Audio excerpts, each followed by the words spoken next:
Hello there, all my lovely jewelry makers. I'm Christina of CSLdesigns, and in today's tutorial I'm going to show you how to make these cute braided flower wirework bracelets. Now I will have a few of these available for sale in my shop, which I'm going to leave a link straight to in the description box down below, and while you're there you can also sign up to my newsletter so you don't miss any future updates. Otherwise, if you want to learn how you can make it, then keep watching. So these are the materials that we're going to use, and now the wire that I'm using is a regular round silver coated copper wire, and this is a 0.8mm. And then we need our beads. So first of all, I got some 6mm rounds, and the specific ones I'm using are faceted silver coated hematite gemstone beads. And next we need some 4mm rounds, and these ones are purple coated hematite gemstone beads. Now regardless what beads you're using, just make sure the wire can go through the holes. And then we need some findings, so I'm just using a lobster claw clasp and extender chain, and of course some jump rings to put it all together. And then we also need a few tools. Now first of all, I'll get my flush cutter so we can cut our wire, tweezing nose pliers to help manipulate the wire. I'm using my 6-step bell making pliers to make loops with, but you can also use round nose pliers. And finally, I've got a spring clamp to help hold the wires together while we're braiding. Now you'll find the material list in the description box down below along with useful links. Otherwise, let's get it all ready and let's get started. Then we need to cut some lengths of our wire, and I have 5 lengths here of about 35 centimeters each, and I've then attached them into my spring clamp, just leaving about 5 centimeters or so of tail so we can use to finish off at the end with.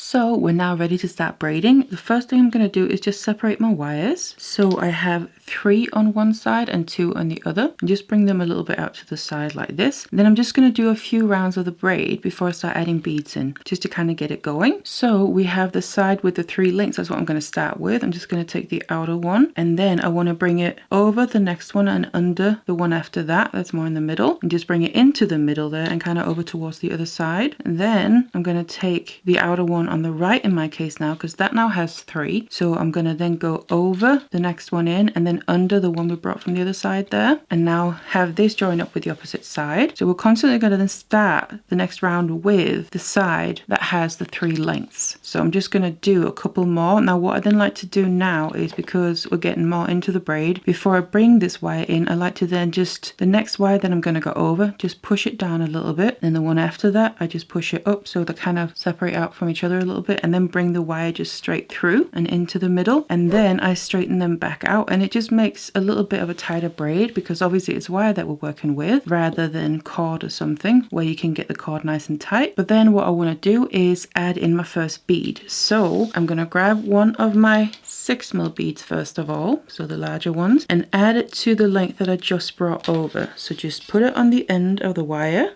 and then let it drop all the way down to sit where it can't go any further. And then I want to bring the wire from the opposite side there. So again, I'm just going to push this next wire that I'm going to go over down a little bit. Then I'm going to bring the outer wire over that and underneath the one with the bead. And I'm just going to use the bead as a guide to where the wire is going to go as well. So just make sure the bead is pushed all the way down, and then just have this wire go on the other side of the bead. And it kind of traps it in place like that. And then just straighten the wires back out. Then I'm going to take the outer one from the left side here, and we need to bring that around the side of the bead as well. So over the next wire and under the one from the opposite side there, and then bring it to the opposite side so we now have 3 on the right. Straighten the wires back out again, and then I'm going to start using my small beads here. So I'm just going to take one first of all and add it to the length that we just brought over, add it to the end, let it drop all the way down, so you can see it's now sitting on that middle wire. So you can see it's now sitting on that middle wire, and just let it drop to where it won't go any further there. Then I'm going to take the outer wire on the right that I'm due to use, go over the next one and then under the one with the bead, but I'm making sure it goes on the other side of the bead here so it gets trapped in place. And what I also like to do along the way is just smooth out my wire with my hands and fingers, because you'll probably find that it kind of gets misshapen by the warmth of your fingers. So just keep smoothing them out as you're moving them. And then I take the wire from the left side, the outer one, bring it over the next one in, and then under the inner one there to the opposite side, and just try and make things as tight as possible. Then we're back to the right side, and before I move this outer wire, I'm going to add 1 bead onto it, let it drop down where it won't go any further, and I'm then also adding a bead to the inner one there. So we have 2 beads added now, and then I'm going to start moving this outer wire over the first one and then under the one with the bead. And again, this is going to then trap this bead in the middle in place, and make sure the outer bead there gets trapped on the outer corner. Just straighten your wires back out. So we're slowly building up this little kind of flower section. Then on the other side, I'm going to also add a bead to the outer wire, let that drop all the way down. And then this one, I just want to bring over the next one and under the inner one. Make sure the bead gets trapped in the outer corner there. Straighten the wires back out. So we now have 4 out of the 7 that we're going to have here. And before moving the next wire, so the outer length on the right side in this case, add a bead to it, and also like before, add a bead to the middle one so you can slowly start to see the shape we're getting. And then just bring that outer wire over the next one, making sure the bead gets trapped in place, and under the inner one with the bead on as well, so it traps all the beads in place. Straighten your wires back out, and then you can see we're almost done. The last bead we need to add is on the left side here, which is on the outer wire. Before we move it, let it drop all the way down, and then just push the next one down a bit to go over and then under the inner one. Smooth everything out, and here we have the final little flower section, you could say, in place. And then we need to add our next large bead to kind of create the spacing in between them, and that I'm just going to do straight away. So I grab my 6mm and add it to the middle length of wire. Let it drop down so you can see it's going to end up sitting just like the first one we did, right in the middle of everything. Then I bring the outer wire on the right, because that has 3 lengths, over the next one and under the inner one with the bead on, and make sure I come on this other side of the bead to trap it in place. Smooth everything out, and then bring the outer wire from the left over the next one and under the inner one and into the middle. So we now basically cage this bead fully in place, and then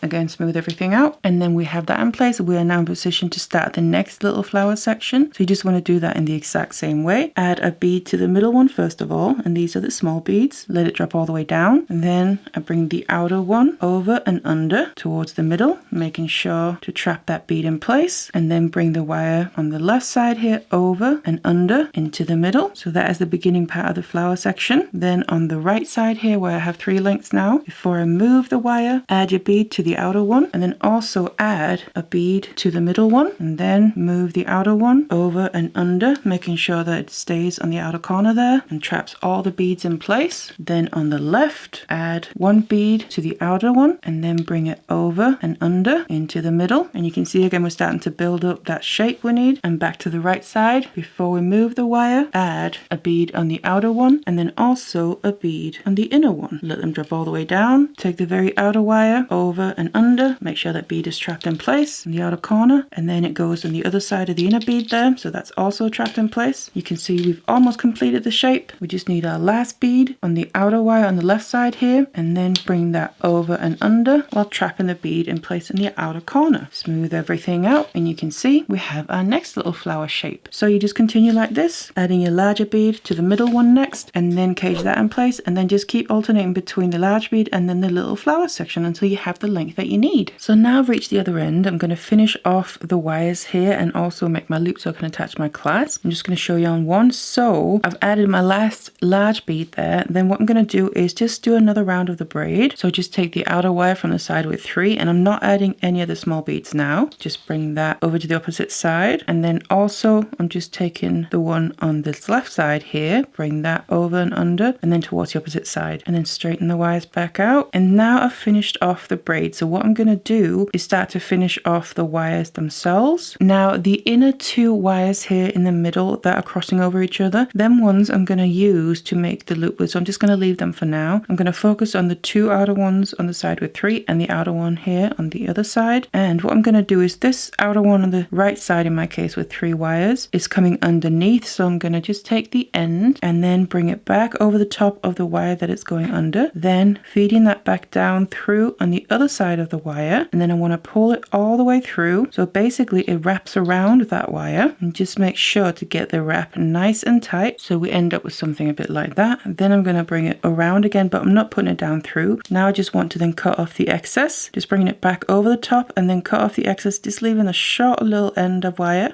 Then I take my tweezers nose pliers, and right now the end is sticking out of it, so I just want to make sure to push that into place and basically roll the pliers in the direction that the wrap is going, just so the end isn't sticking out and catching or scratching on any skin or clothes. So that's one wire that we got rid of, and I like to just go to the other side and do the same thing with this one here. So the very outer one, same principle, it's coming underneath, so bring it back over the top, feed the end back down through on the other side of the wire, and then just tighten up the wrap here. And you can of course use your pliers to help do that as well. And then the same principle, go in and cut off the excess and then just make sure to push down that very end of the wire. Then I'm going to go back to the other side where we still have 2 lengths left. Remember, I'm leaving the 2 inner ones. In this case, they're the 2 that are crossing over each other there. So the last one on this side is coming over that wire. So what I'm going to do is bring it underneath instead and just feed the end through from the bottom. But otherwise, same principle. Make sure to wrap it around that wire and get the wrap nice and tight. And then we can always just flip it around to the other side so we can see what we're doing, and then go in and cut off the excess and push down that very end. And then we've gotten rid of most of the wires, and then what we have left are the 2 here that are crossing over. So like I said, I'm going to make a wrapped loop. So just choose one of them. I'm going to place my pliers right where they're crossing each other and then bend the wire so it comes straight out from the end of the bracelet. And then I'm going to take the other length that's crossing over it, and I want to wrap this around right where that bend is, just to basically secure it in place. So just do a few wraps until it's nice and secure. And then again, we can go in and cut off the excess. Make sure to squeeze down the end, and then I'm just left with this length where we can make our actual loop. So I'm taking my Tweezernose again. I'm going to place them just a little bit above where my wraps are, then bend it to the side. Then I take my 6-step bell making pliers, can use round nose pliers, place them on that bend, and I'm using the smallest step in this case to make the loop with, and just bring the wire all the way back around to create a full circle like that. Then place pliers back on to that circle so it keeps its shape. Then wrap the length here underneath the circle and just fill in that little gap that we left until we run in to the other wraps. So basically run out of space, and then again cut off the excess.